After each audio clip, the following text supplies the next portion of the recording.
Hello guys, आप सभी लोगों का स्वागत है मेरे चैनल एनिमे एक्सप्लेन्स में। मैं वीडियो शुरू करने से पहले आप सभी लोगों को बता देना चाहता हूँ, बहुत लोग पूछ रहे हैं कि अल्टीमेट वॉर स्पिरिट का अगला एपिसोड कब आएगा।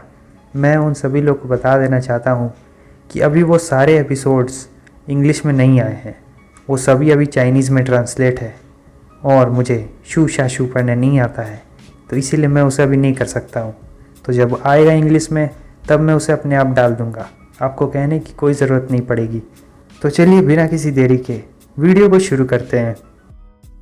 एपिसोड की शुरुआत में हमें वूजी के पास्ट को दिखाया जाता है, जहां पर वो गलत काम करके बहुत सारे पैसे कमाया करता था, लेकिन एक पर्सन जिसका लास्ट नेम जो था वो उसके बीच में दखल अंदाजी करता है और जिसे वो पसंद करता है उसे ले जाता है। उस वक्त वूजी को इस मार्शल वर्ल्ड के बारे में कुछ भी नहीं पता था, वो मार्शल आर्ट्स के बारे में कुछ भी नहीं जानता था, और ये भी कि ये जो पूरा सिस्टम कंट्रोल होता है वो मार्शल आर्ट्स फैमिली जो बड़े बड़े होते हैं इनको द्वारा कंट्रोल होता है। उसे ये नहीं पता था कि जिस बंदे को उसने बहुत बुरी तरीके से पीटा है वो एक मार्शल आर्ट्स फैमिली से बिलोंग करता है, और ये चीज़ वूजी के ऊपर बहुत भारी पड़ गई। उस बंदे ने बहुत बुरी तरीके से उसकी मदर को मार दिया और फिर उसी बंदे के वजह से उसकी बहन को भी सुसाइड करना पड़ा था। अब सीन प्रेजेंट में आता है और वूजी मास्टर के बारे में सोच रहा होता है कि उनकी ये मेहनत बेकार नहीं जाएगी। मैंने इस चीज़ को इनहेरिटेट कर लिया है तो मैं इस जगह के लोगों को ज़रूर बचाऊंगा। जो लोग भी मेरे फैमिली और मेरे दोस्तों को नुकसान पहुंचाने की कोशिश करेंगे मैं उन्हें नहीं छोड़ने वाला हूं। मैं इस दुनिया के लॉ एंड ऑर्डर को अपने हाथों से लिखूंगा। उसके बाद हम देखते हैं वो लोग सीढ़ियाँ चढ़ रहे होते हैं।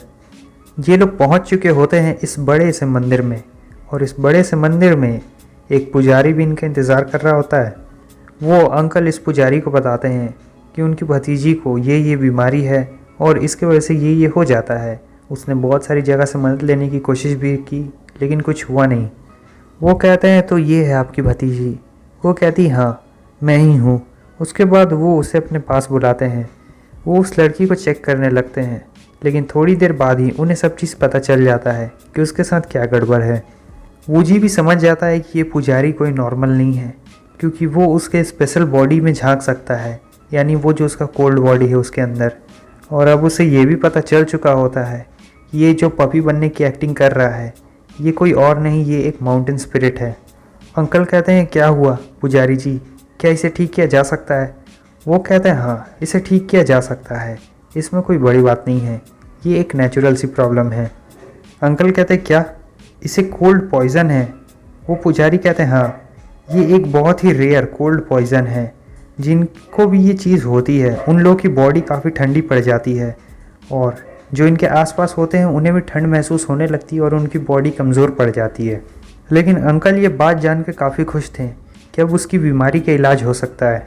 उसके बाद वो पुजारी उन्हें एक बहुत ही पवित्र नदी के पास ले जाते हैं जो बहुत लंबे सालों से यहाँ पर है, 100 सालों से भी पुराना है यह नदी। वो उन्हें बताते हैं कि इस नदी के अंदर एक कमल खिलता है जो कि हर 15 महीने में एक बार खिलता है, और 2 दिन बाद ही वो कमल खिलने वाला है। इसलिए वो पुजारी उनसे कहते हैं कि आप हमारे गेस्ट के तौर पर यहाँ पे ठहर सकते हैं। वो लड़की उस पुजारी का शुक्रिया अदा करती है और कहती है कि आप बहुत ज़्यादा अच्छे हैं। वो कहता है नहीं तुम्हें शुक्रिया करने की कोई ज़रूरत नहीं है, यही तो हमारा काम है। जो लोग भी यहाँ पर आते हैं उन्हें रास्ता दिखाना हमारा काम है, इसीलिए तुम्हें शुक्रिया करने की कोई ज़रूरत नहीं है। चलो अब रूम की तरफ चलते हैं। अब 2 दिन बाद हमें रात का सीन दिखाया जाता है।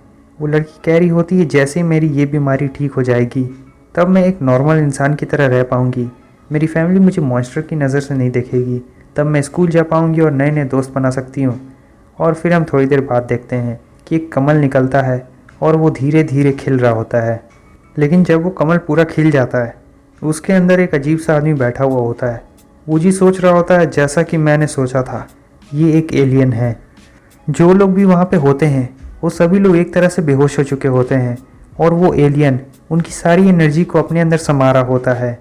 इधर हमें उस पुजारी को दिखाया जाता है जो उस माउंटेन स्पिरिट को चुरा लेता है और कह रहा होता है ये लड़की और ये माउंटेन स्पिरिट ये उसकी मैजिकल पावर बढ़ाने में एकदम तुरंत फटाफट मदद करेगी। वो ये बात कह ही रहा होता है तभी कुछ हमले जाते हैं और सीधे उस एलियन के सींग पे जाके लगते हैं। वो पीछे मुड़ता और कहता है तुम कौन हो, तुम बेहोश क्यों नहीं हुए, तुम मेरे प्लान को नहीं बिगाड़ सकते हो, मैं तुम्हें नहीं छोड़ूंगा। वो तेज़ी से आता है और वूजी पे हमला करने लगता है। वूजी भी उसके सारे हमलों को रोक रहा होता है।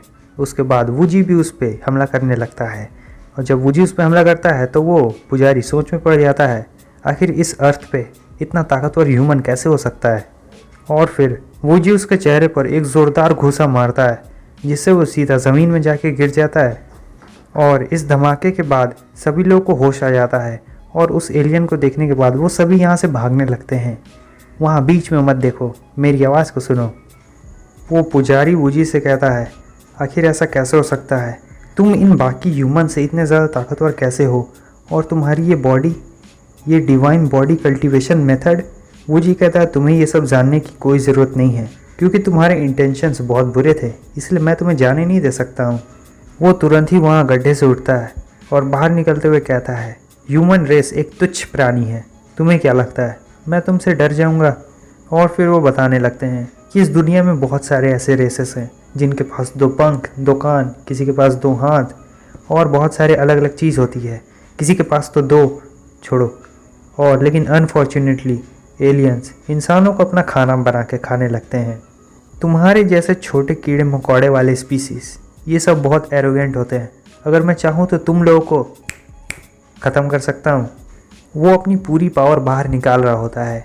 वूजी सोच रहा था तो ये अपनी असली पावर अभी तक छुपा के रख रहा था। हम देखते हैं ये एक एलियन में ट्रांसफॉर्म हो जाता है और कहता है, तुझ ह्यूमन कहीं के, तुमने मेरे प्लान के बीच में दखलंदाजी दी, यहाँ तक कि मेरे बेटे को नुकसान भी पहुँचाया।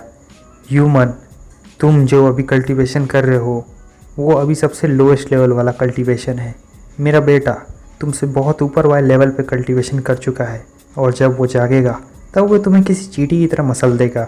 वूजी उससे पूछता है, तुम कहाँ से आए हो और यहाँ आने का तुम्हारा मकसद क्या है। वो एलियन उस पर हमला करने के लिए आ रहा होता है और कहता है, अब तुम नहीं बचने वाले हो, तो ये जान के कोई फ़ायदा भी नहीं है।